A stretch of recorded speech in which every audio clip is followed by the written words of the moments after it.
karena Allah itu Maha Pengampun dan Maha Penyayang.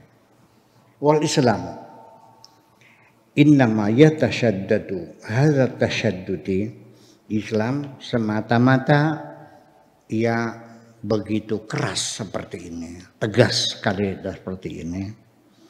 Fi tauhidil aqidati, dalam ketauhidan akidah, dalam mempersatukan akidah, ya.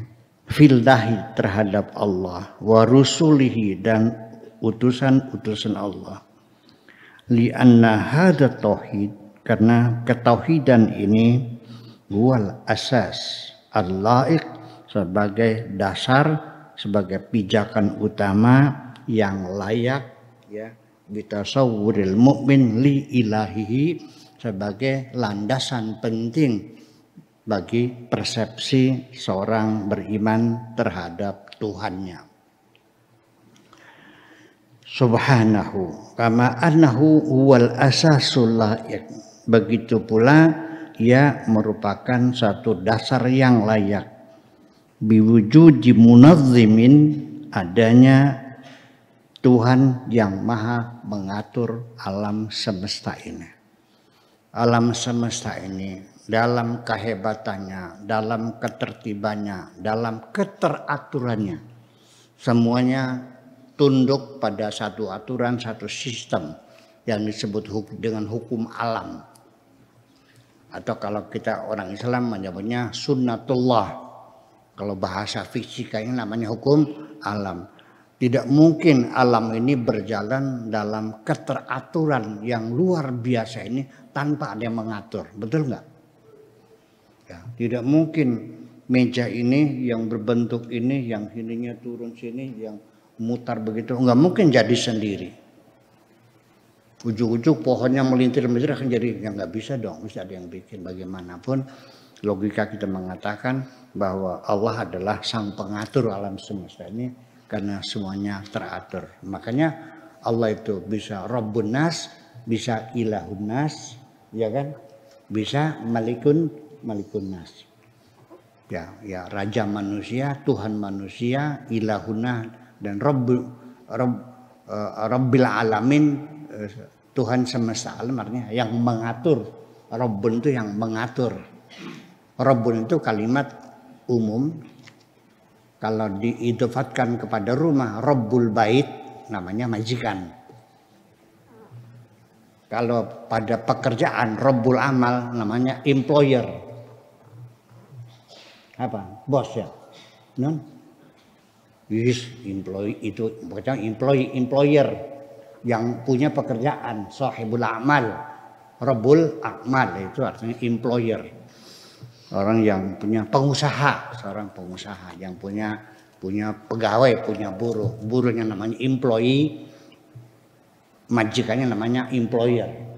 Nah itu. Allah sebagai employer alam semesta ini karena dia yang mengatur semuanya itu. Saya kira dari situlah mungkin dasar pemikiran semacam itu. Kemudian ghairu matrukin li ta'addudi wa tasaddumi, tidak akan dibiarkan akidah-akidah itu akan menjadi terbilang bermacam-macam akidah, ya, li ta'addudi wa tasaddumi, dan saling berbenturan, berlawanan satu akidah dengan yang lain. Ide itu bagus, ya, akidah jangan sampai berbeda, kontradiksi, paradok satu dengan yang lain. Wali annahu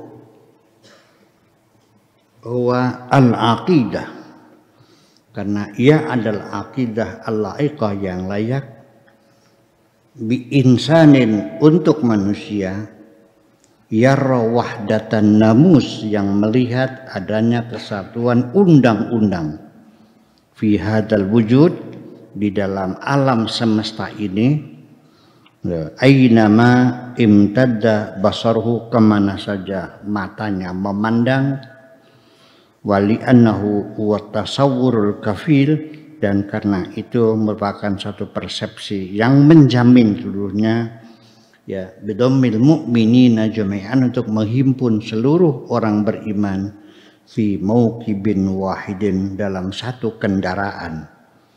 Yaqifu amama sufufil kufur, yang berdiri di hadapan barisan-barisan kufur, wa fi hizbin wahidin, dan dirangkum dalam satu partai, ya, yaqifu amama ahzabis syaitan, menghadapi partai-partai setan. Walakin hada safful wahidu, tetapi satu barisan ini laysa huwa saffu ashabil i'tiqadat al muharrafah, bukan pemilik akidah-akidah yang sudah diselewengkan. Walau kana laha aslun samawi, sekalipun dia punya asal langit, punya punya sumber yang berasal dari langit, punya asal dari langit. Innama huwa safun ashabil iman as-sahih wal aqidah, adalah orang-orang yang punya keimanan yang benar dan akidah allati lam yadkhulha inhiraf, yang belum diselewengkan, yang belum didistorsikan. Ini yang menjadi persoalan bagi kita. Siapa yang akidahnya asli benar dari sekian sekte-sekte yang ada di dalam agama Islam? Ini pertanyaan saya. Yang ada adalah masing-masing mengklaim akulah yang paling benar, yang lain tersesat. Nggak usah menyebutin sektenya apa, mazhabnya apa, ya nanti tersinggung lagi, nanti jadi viral lagi ya. Jadi seperti kayaknya ber-YouTube nih nggak boleh salah ya, dipantau kayaknya seperti ada garda agama yang hebat yang menguasai segala bidang, semua siapa saja yang pidatonya nggak benar langsung diserang. Betul nggak begitu? Sejak kapan itu? Apa Anda yakin ilmu Anda menguasai semuanya? Atau Anda merasanya begitu gitu? Sehingga pidato orang semua Anda counter semuanya. Apa ini? Bid'ah ini, enggak benar ini, murtad nih, segera baca. Jadi ya mohon maaf lah, ini keluhan pribadi dan tidak juga menyalahkan siapa-siapa, bahwa dengan medsos ini tata krama kita hilang. Sopan santun kita hilang, budi pekerti kita hilang, akhlak kita hilang. Orang sudah tidak mengerti zaman sekarang bahwa ada orang lain tersinggung dengan ucapanmu, nggak paham tuh. Betul nggak? Saya dari kecil diajarkan ngomong yang hati-hati, barangkali orang tersinggung. Terkecuali lagi nih, ketika orang yang Anda ajak bicara itu sahabat akrab, sahabat karib. Standarnya adalah dia menjadi sahabat karib kamu ketika kamu tidak ada kekhawatiran orang itu akan tersinggung dengan percakapanmu. Dijamin tidak mungkin akan tersinggung karena saking lu ketek, karena saking akrabnya Anda sudah merasa nyaman berbicara apa saja dan tidak ada kekhawatiran akan tersinggung. Itu baru disebut sahabat karib. Suami istri belum tentu masih tersinggung. Betul nggak Bu? Ada nggak ibu-ibu yang tersinggung karena ucapan suaminya? Banyak. Nah, suami ada yang tersinggung karena ucapan istrinya, ada nggak? Ya kalau begitu bukan istri karib dong. Bukan suami karib, masih ada jarak juga. Jarak itu hilang bagi orang yang sudah bersahabat sangat kental sekali. Tidak ada kecurigaan akan tersinggung ketika Anda bercakap-cakap dengan dia, Anda merasa nyaman karena tidak ada kekhawatiran. Itu baru akrab. Nah itu kekecualian yang sangat kecil terjadi, tetapi kita sekarang ini kayaknya orang sudah nggak ada perasaan menyinggung orang yang nggak paham, mengkafir-kafirkan orang ya seenaknya saja. Enak nggak sih kamu dikafir-kafirin? Kamu senang nggak dikatakan murtad? lalu harus baca syahadat lagi. Kalau saya tidak marah. Jujur aja. Saya tidak tersinggung. Mangga silakan. Itu urusan dia. Dia lagi menelanjangi karakternya sendiri. Saya tidak merasa jatuh diejek sama orang itu. Percaya, saya tidak yakin kok saya jatuh diejek oleh mereka. Itu berarti dia merendahkan dirinya sendiri. Paham nggak? Oh begitu. Jadi orang yang nggak ada perasaannya ya. Yang jatuh siapa? Saya tuh yang jelek-jelekin saya. Ya udah. Lalu saya gimana? Saya tidak akan pernah mengutuk siapapun. Paling-paling saya doakan semoga mendapat hidayah dari Allah Subhanahu wa taala dan saya mohon supaya yang bersangkutan diampuni oleh Allah. Itu saja doa saya. Dan saya tidak akan merespon, tidak akan menjawab. Ya itu akhirnya terjadilah sekarang karena Islam yang asli, yang layak, yang asli, yang belum pernah ada pemalsuan, distorsi, tidak ada penyelewengan, masih asli. Ada berapa? Nabi mengatakan umatku akan terpecah 73 golongan. Semuanya masuk neraka. Kulluhum finnar. Saya baca lagi. Sataftariqu ummati ila 73 firqatan. Umatku akan terbelah menjadi 73 firqah. 73 aliran atau golongan. Kulluhum finnar. Semuanya masuk neraka. Saya sedih. Berarti umat Islam sedikit sekali yang masuk surga.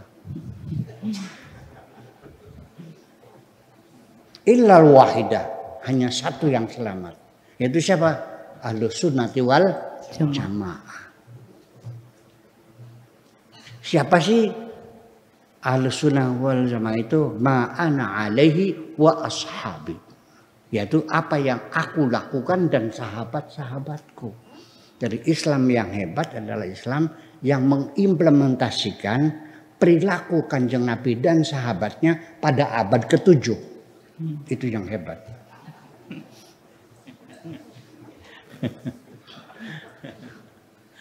Jadi habis baca Quran, kalau kita orang santri kan, gimana itu?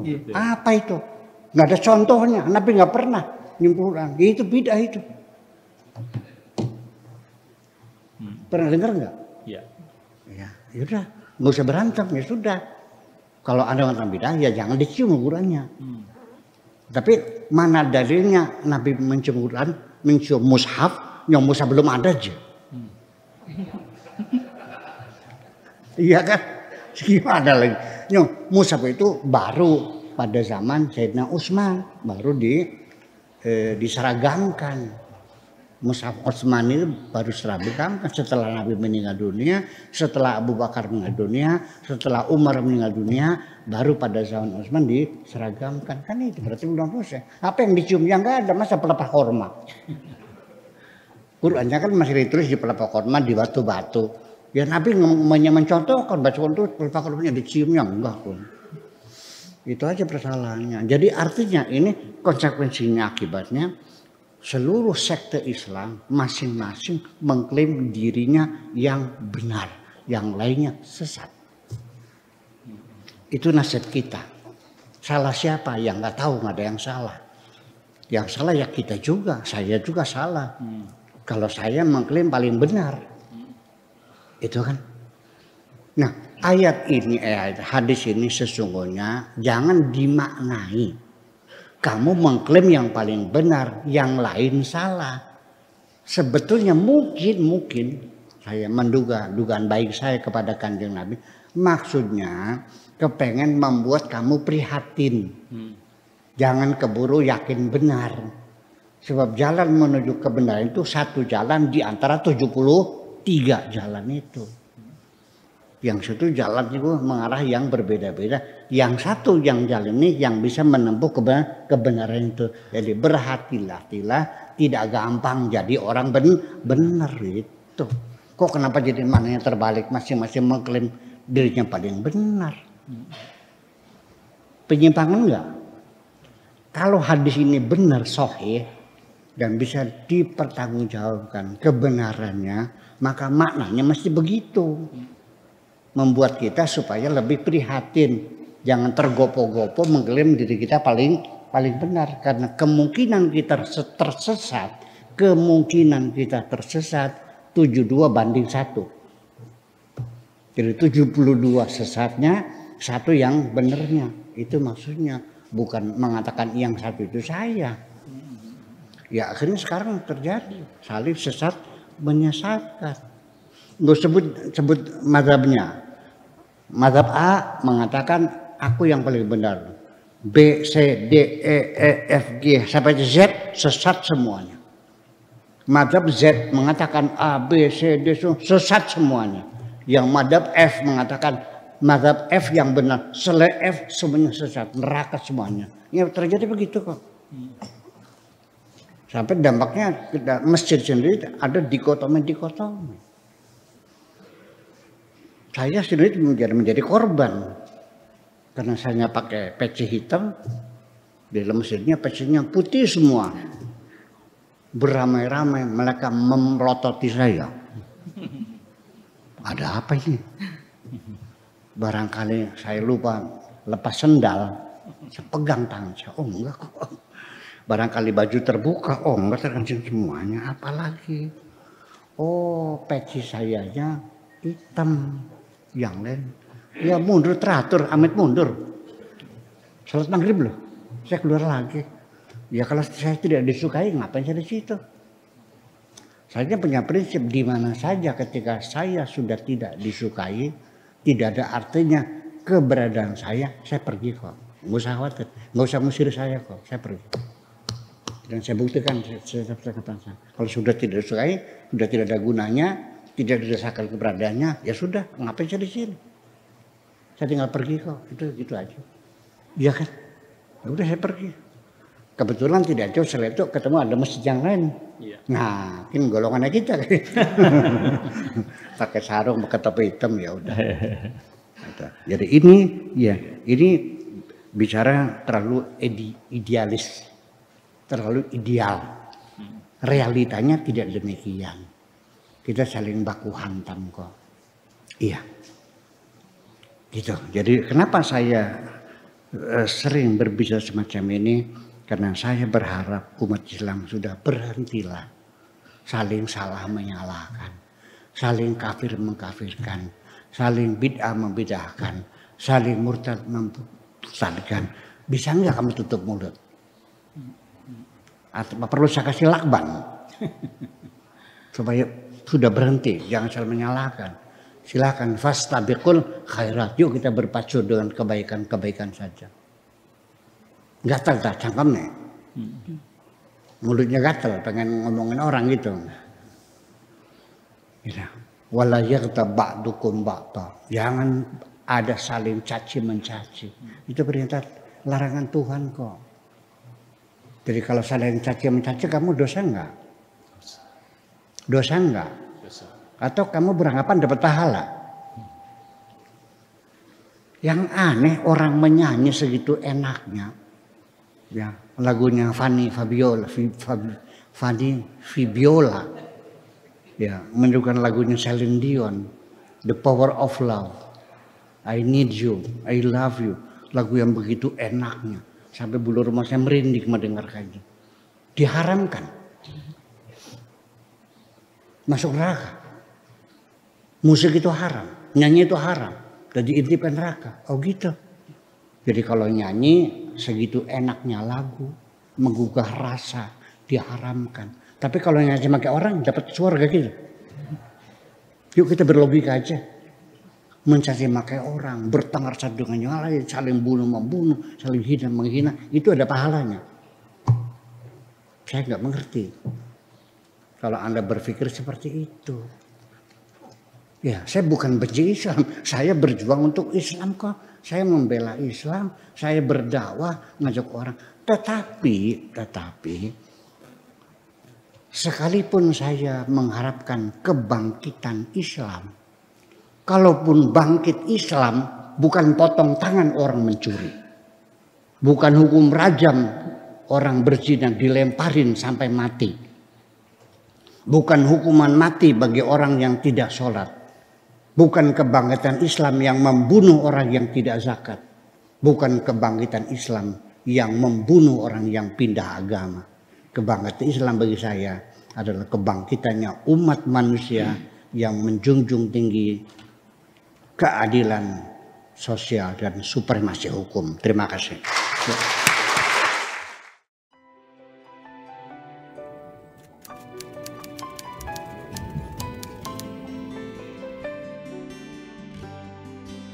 Aku hanya ingin berbagi kebahagiaan dan tidak menggurui siapapun. Terlalu sulit bagiku untuk menyalahkan siapapun. Akan tetapi apabila ada orang yang ingin mengisi raportku, tentu aku sangat gembira sekali. Dan kujamin aku tidak akan sakit hati sedikit.